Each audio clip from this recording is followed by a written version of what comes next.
Stay tuned for urban legends to ghostly tales of the paranormal, because now it's time for Message on the Wall. This is Message on the Wall and the Long Beach Mannequin.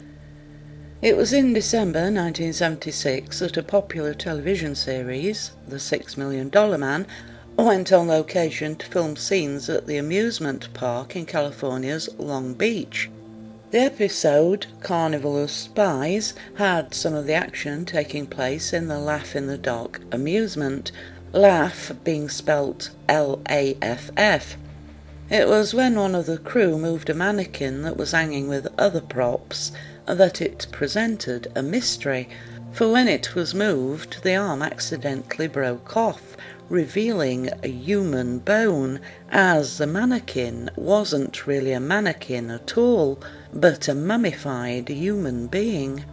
To rule out foul play, as no one was sure if it wasn't some victim of murder, along with an unusual method of disposing of the body, it was taken away for examination to find the story of the Long Beach Mannequin was much more bizarre.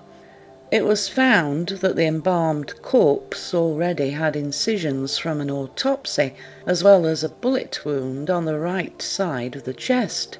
The remains of a bullet casing were also found in the pelvis, which, being dated by manufacture, was between 1905 and the 1930s.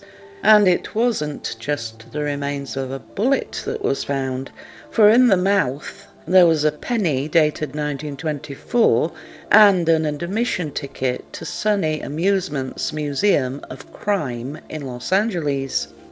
From exhibits that had been on display at the Crime Museum, the mummy was identified as one that had been very prominent, being that of Elmer McCurdy. Elmer was born in Maine in 1880.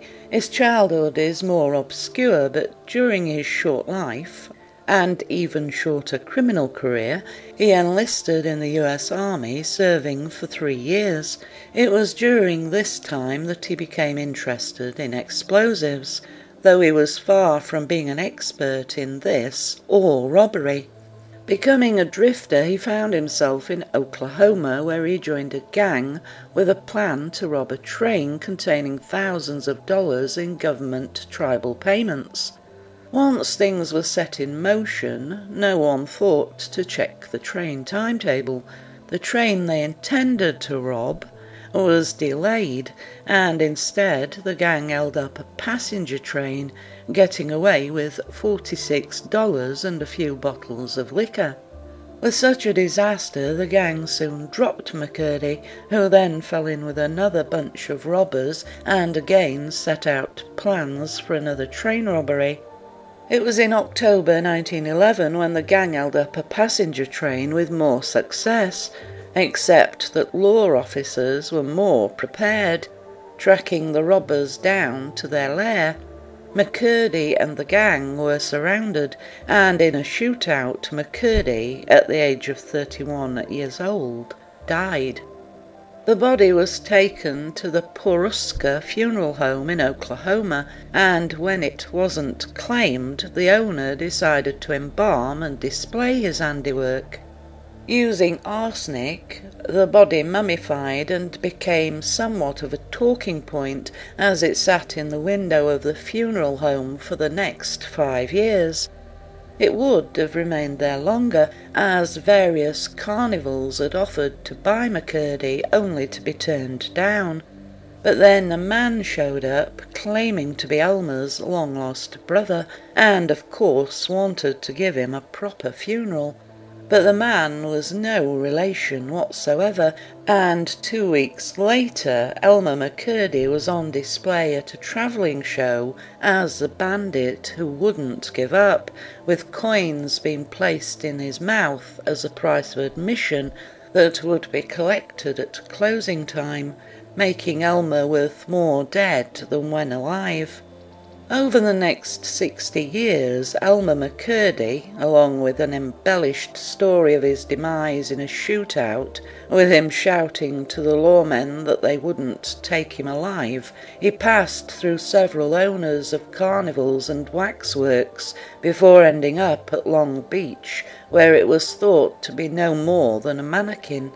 Once Elmer McCurdy was identified, he didn't return to the ghost ride, but was finally laid to rest. On April the 22nd, 1977, he was interred at Boot Hill in Guthrie, Oklahoma, in the company of a number of other outlaws. And just to be sure that he wouldn't be disturbed again, the medical examiner ordered that concrete be poured over the casket to deter any thoughts of grave robbing. And that is the story of Elmer McCurdy. You have been listening to Message on the Wall, brought to you in association with Paranormal Parodies. You can find Paranormal Parodies at paranormal-parodies.com.